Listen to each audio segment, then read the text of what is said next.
We are live. Mega love shoutout sa lahat ng mga kaditis natin sa sama kayong panig ng daigdig. Itong ating nagbabagang balita. Tambalos-los. Arestado, kulong na. At hindi siya mga kapatid ginugusto ng mga taga Leyte. Pakinggan natin mamaya ang video. Ngunit bagong lahat tayo may manalangin. When the Lord Jesus Christ on the top of the mountain and there's disciple asking how to pray, Lord Jesus Christ answered to his disciple and said, when you pray like this, Our Father in heaven, hallowed be thy name. Your kingdom come, your will be done on earth as it is in heaven. Give us this day our daily bread and forgive us our sins as we forgive those who trespass against us. Do not let us into this, but deliver us from evil. Lord Jesus, your King of all kings, creator of heaven and earth, we adore you, glorify you, Lord Jesus. As we go through our live streaming, give us knowledge, wisdom, so that we can speak it out clearly and apparently to our subject for today. Glory and honor belongs to you, Father, to us, O Lord. And we hope that you will eradicate all corrupt politician of the Philippines, so that the Philippines will be great again.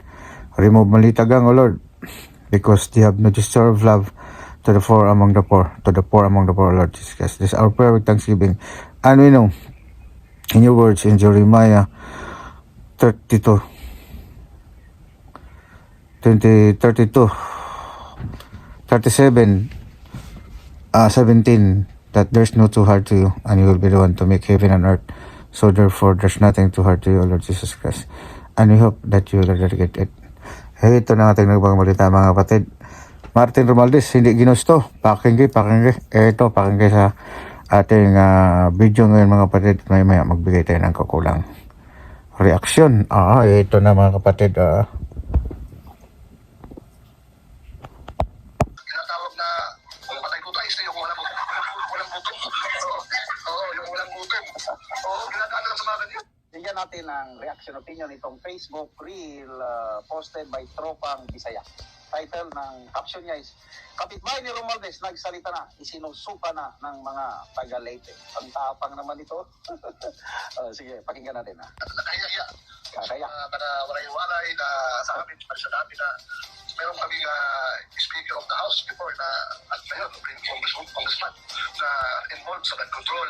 At hindi lang blood control sa mali-malitang korupsyon sa Pilipinas. At siyempre, talagang pinatunayan naman nila yan kasi andyan naman yung mga pruebas na talagang ginawa nila during sa term nila ngayon. At sa panigibig nila kay Tibisara na until now na ginagawa nila. At yan ginagawa na ating kasalukuyang kongressista yun, talagang hindi katanggap-tanggap sa mga kanalite. Sa amin, sa observation namin doon, sinusuka na talaga yung aming congressman ngayon doon at kailangan na mag-change ng leadership para magkaroon ng pagbabago sa amin. Kasi kung totoo sila, 3-in-1+1 yan. Anak, asawa, kapatid, sila na lang ang may hawak sa amin. Kaya napakalaking impact sa amin yung mga ginagawa nila. Dahil kawawa rin yung mga nasa Reyna yan, yung mga out of lives na para dinadaan lang sa ayuda. Kaya di bago rin naman yung tinatawag na kung patay ko tayo, yung walang butong. Yung walang butong. Ginadaan lang sa mga ganyan. Yung mga tao. Ang kailangan natin ngayon, yung konkretong programa. Huwag yung puro infra. Subukan natin yung agricultural reform sa Leyte. Kasi doon, more on agriculture yung tinatawag ng tao. Technology, yan. Pagandahin natin yung reforma sa mga magsasaka. Hindi yung puro mga infra. Kasi yung infra na yan, hindi naman nakikita ng tao yung corruption dyan. Kaya puro building, kalsada, kahit maalis pa. Ang kailangan natin solusyon ngayon, yung livelihood program, yung katrabaho, kabuhayan, yun yung kailangan natin doon. Hindi yung mga blood control na yan na, yan. Kahit sa mismong bayan namin, sa Tawan Leyte. Yan, yung mayor namin doon. Ay makakalito sa kanya. This tao, this speaker umalis yan. Talagang doon sa mismong bayan namin, doon talaga yung ugat ng blood control. Talagang napaka-lala na ng korupsyon ng ating bansa ngayon. Especially, sunod na ko, yung kung maalala nyo, yung issue sa mining. Sabi. Yun.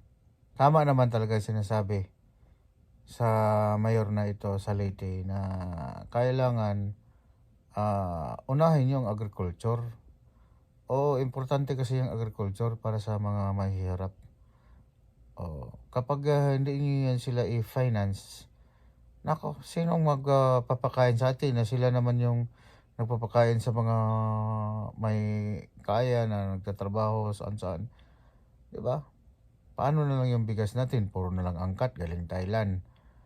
Diba? So tama naman siya. Tama naman tong mayor na ito. Talagang wala na. Makukulong na talaga to si Romualdez. Dahil sinusuka na talaga siya sa sa Leyte. Grabe, no? Nakakaya na kayo, Romualdez. Halata na ng mga tao. Napatunayan na talaga na Tuloy natin, guys, ha? po yun sa province of Leyte, sa MacArthur Leyte. Napakalaking issue yan, yung mining na